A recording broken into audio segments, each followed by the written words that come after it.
pense que les autres vont suivre. Nous avons même Dr Arbia Fahd de Sidi Belabès. Voilà, nous avons Alger, nous avons Oran. Nous avons des doctorants, mais aussi des internes en sciences médicales. Et puis, nous avons aussi un étudiant en médecine qui travaille avec moi sur beaucoup de projets de recherche, voilà, qui s'intéresse à Zotero. Donc, bienvenue à tout le monde. J'espère que cette formation sera bénéfique à tous. Vous pourrez poser des questions. Dr Benguedesh sera là, ce sera un plaisir pour vous répondre. Normalement, cette formation ne prendra pas plus de 1 heure et demie. Et vous aurez par la suite des devoirs maison à faire avant d'avoir votre attestation de formation aux Zotero. Donc, sans plus tarder, je laisse la parole à Dr Benguedesh. À toi l'honneur, Esma. Merci, chers collègues. Donc, c'est à mon retour de te remercier pour l'invitation, pour la confiance. Donc, c'est un plaisir pour moi aujourd'hui d'animer cet atelier qui est un coup de cœur. C'était mon tout premier atelier. Donc, voilà, c'est toujours, ça fait toujours plaisir de le refaire pour les chercheurs. Donc, Zotero, donc, c'est pas le seul outil sur le marché. C'est un outil de référencement qu'on utilise souvent.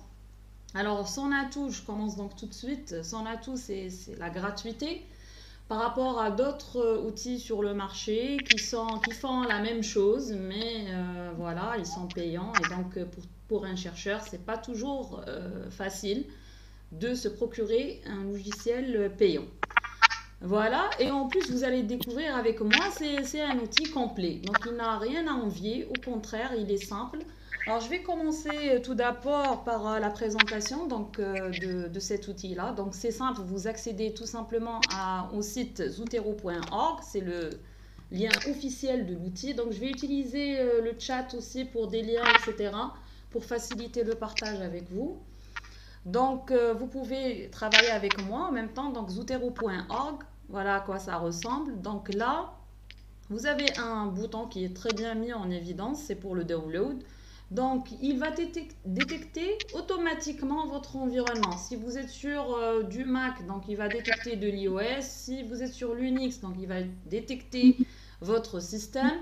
Et si vous êtes sur Windows, comme pour mon cas, il va vous afficher un download d'une version sur Windows.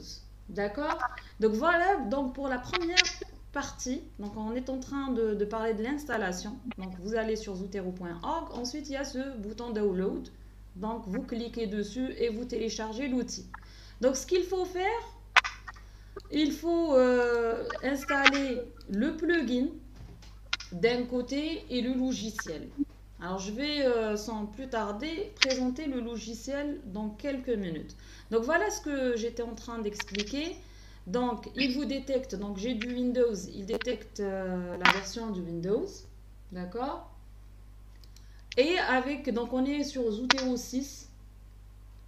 Bon, j'accepte en même temps les invitations, c'est pour ça que je coupe la parole. Donc, et il y a aussi Zotero Connecteur, donc c'est un plugin qui va s'installer automatiquement sur votre navigateur. Pour mon cas, j'utilise Firefox. Si vous aviez du Chrome ou bien Edge, donc pareil, il va détecter votre Opera ou d'autres. Donc, il va détecter votre navigateur. Mais ce que je préconise souvent, c'est l'utilisation ou bien de Firefox ou bien Chrome. C'est les meilleurs, disons, navigateurs qui existent sur le marché. Donc, mieux les utiliser parce qu'il y a pas mal de plugins, surtout que vous êtes amené maintenant à utiliser beaucoup d'outils pour votre recherche scientifique. Donc, vous allez trouver facilement les installations qui vont se faire automatiquement pour ces navigateurs-là. Ça, donc, c'est une première chose. J'ai envoyé des vidéos, des documents. Il suffit de faire un download et vous avez ce logiciel-là qui s'installe. Et vous installez le plugin. Donc, je ne vais pas le faire parce que j'ai déjà le plugin et le logiciel installé. Vous allez remarquer juste dans le coin, sur le coin, pardon, une petite icône. Donc, une petite icône, si j'ouvre un nouvel onglet, vous remarquez le Z ici. Donc ce Z-là, ça veut dire quoi? C'est le plugin Zotero qui est intégré, qui est installé sur votre navigateur. C'est ça la vérification que vous allez faire pour vérifier si le logiciel a bien été installé sur votre machine. Maintenant, si sur votre PC, vous cherchez tout simplement, en faisant une petite recherche, vous tapez Zotero et donc l'icône, voilà, elle ressemble au Z de Zoro. Donc vous avez ce Z là, vous cliquez dessus et vous avez cette apparence là. Il y a aussi l'installation du plugin pour Microsoft. Donc c'est-à-dire parce que après vous allez rédiger votre rapport, vous allez faire de la citation et donc pour vérifier si Zotero c'est bien installé sur votre Word, donc il y a un onglet qui se rajoute sur votre Microsoft Office Word et donc avec ces trois boutons, trois colonnes de boutons sur votre Microsoft qui n'étaient pas présents au départ et donc une fois Zotero installé, donc ça va se griffer au